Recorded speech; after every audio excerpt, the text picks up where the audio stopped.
Wow.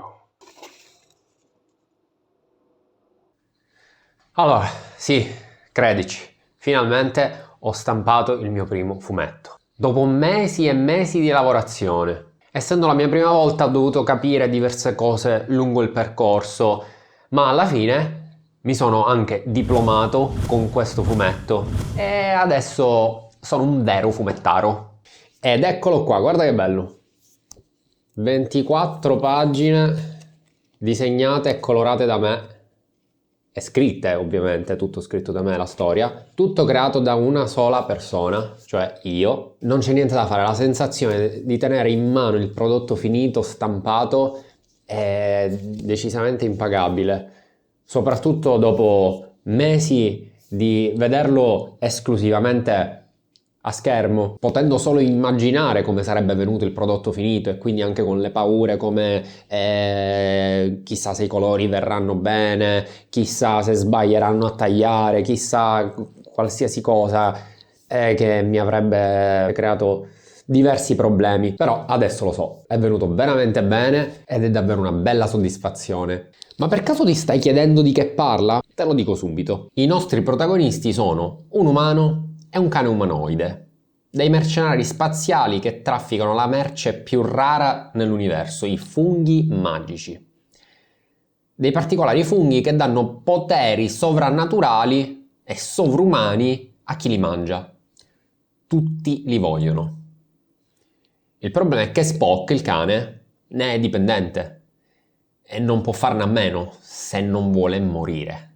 Così una normale sosta per fare rifornimento su un pianeta sperduto si trasforma in una disperata corsa contro il tempo quando qualcuno ruba i loro funghi magici. I due dovranno allora trovare il ladro, combattere contro una banda di robot assassini, perché sì, abbiamo anche i robot, e come se non fosse abbastanza fare tutto ciò prima che vengano spazzati via da un uragano colossale che sta per abbattersi su di loro. Crunchy Star è la storia di due amici un tantino squilibrati che si aggrappano ardentemente alla loro relazione di amore e odio per far fronte alle disavventure che il destino gli mette di fronte, dove spesso la vera sfida è semplicemente stare al mondo, o dovrei dire nell'universo. Questa è una fantascienza d'azione, veloce, dove i dialoghi scorrono naturalmente, a giudicare dai feedback che mi sono arrivati, e con diversi colpi di scena. Insomma, non dovrebbe darti il tempo di annoiarti. Ma sai qual è la cosa più strabiliante? È che grazie a questo fumetto ho ottenuto il mio primo lavoro da fumettista professionista pagato. Sì, pagato. Seriamente. Qualcuno ha visto il mio lavoro e ha detto: ma sai che mi piace quello che fai? Sai che mi piace come lavori? Perché non disegni anche il mio di fumetto? Che magari non ho usato proprio queste parole con questo tono e sicuramente non in italiano perché sono americani, però è quello che è successo praticamente e questo dimostra quello che dico sempre, ovvero che devi creare i tuoi progetti personali finiti. Solo così un cliente può capire se sai lavorare o meno, o anche solo se riesci a portare a termine un progetto che sia 20, 24 pagine, 32, quello che sia. Quello è molto importante. Infatti, se mai mi chiedessero cosa ci metto nel portfolio, io direi: inventa una storia tua, un'idea tua che ti deve piacere chiaramente, ma che non deve essere la storia della vita.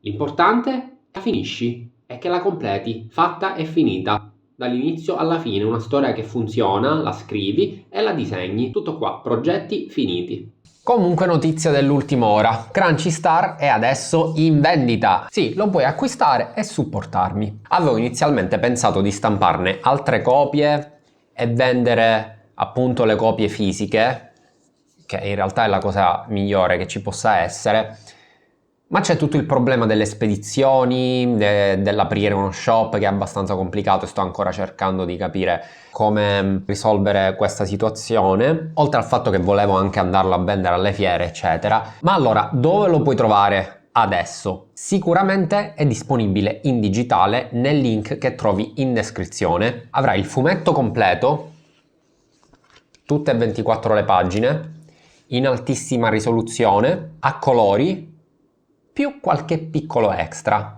Se ti piace il progetto e vuoi supportarmi, puoi farlo così per il momento. Grazie per essere arrivato fin qui e per i prossimi aggiornamenti ci sentiamo nella prossima puntata. Ciao!